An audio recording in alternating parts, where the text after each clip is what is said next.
Security agencies allege plot to unsettle North. Welcome to the news, and thank you for tuning in to listen.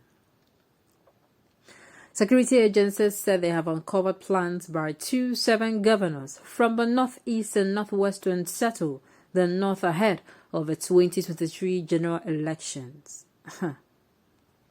Really? Security agencies allege plot to settle the North. To unsettle the North. The North is already unsettled now. The North is already unsettled.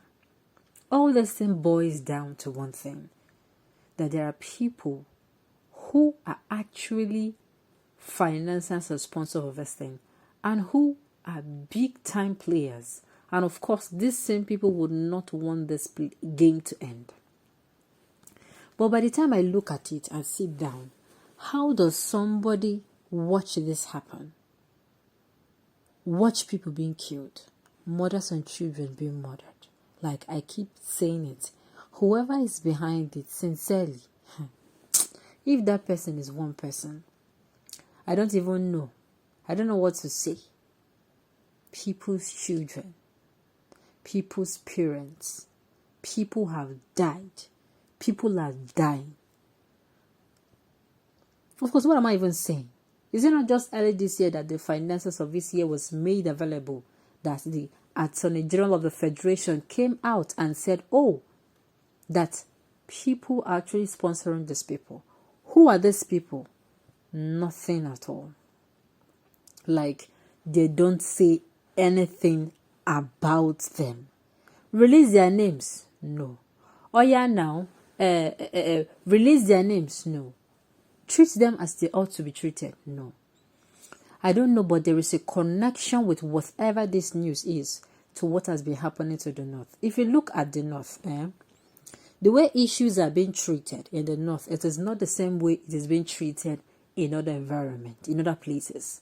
I repeat, the way they treat issues in the North, it is not the same way it is treated in the South, Southwest, and the Southeast region. That is just the truth. In other regions, whenever they have security issues, you will see them. The whole troops will stand, like all the hairs in their body will stand. They'll be ready to do what? Adrenaline will pump, and the adrenaline that pumped is not flight, it's fight. But when it comes to the North region, when the adrenaline pumps, whenever such situations arises, what does the adrenaline tell them to do? Fly. Security agencies they do very little compared to the South, Southeast, and Southwest. And I keep asking, this is no news.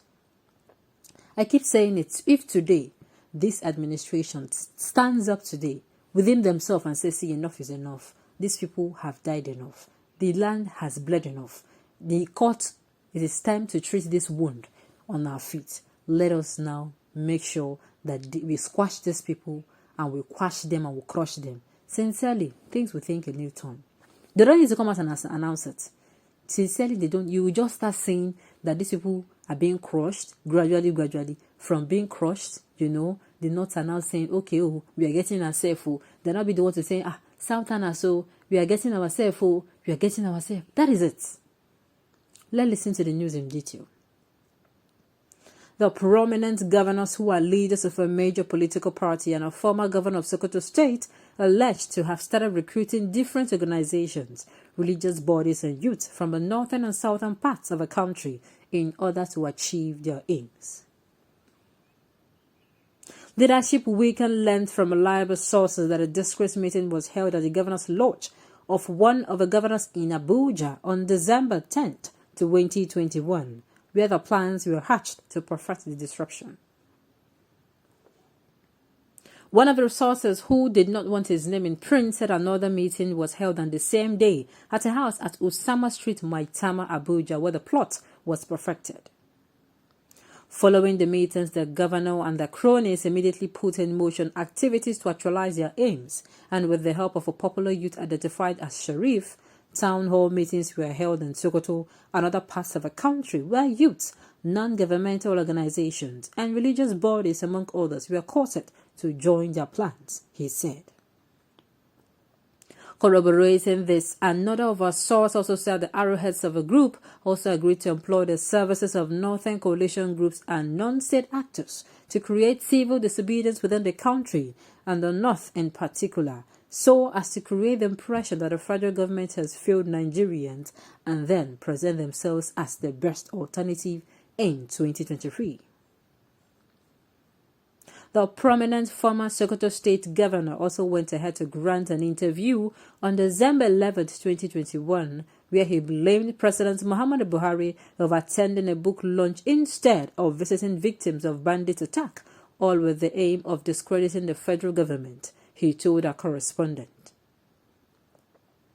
The source also stated that from available intelligence, this set of people have already courted aggrieved politicians, prominent, respected northern traditional rulers who have all been feeling neglected by this present administration to join forces with them.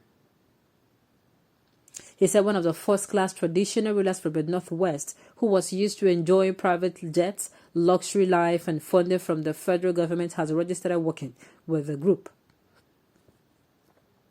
The traditional ruler believed that since he is no longer considered for special envoy duties and is neglected among other benefits, he would rather work against the government at the federal level. This is also a leader who has decided to stay more in Port Harcourt because of a legacy he's enjoyed with the oil-rich governor of a state. He further said the group, with the help of the youth, Sharif, is currently planning mass violent protests in the nation's capital, Abuja, and other northern states, and has reached out to secessionist groups in the southern part of the country to join the nefarious plots. Our sources further hinted that as they plan to raise foot soldiers, the governors are already luring youths, Boko Haram and ISWAP, with funds.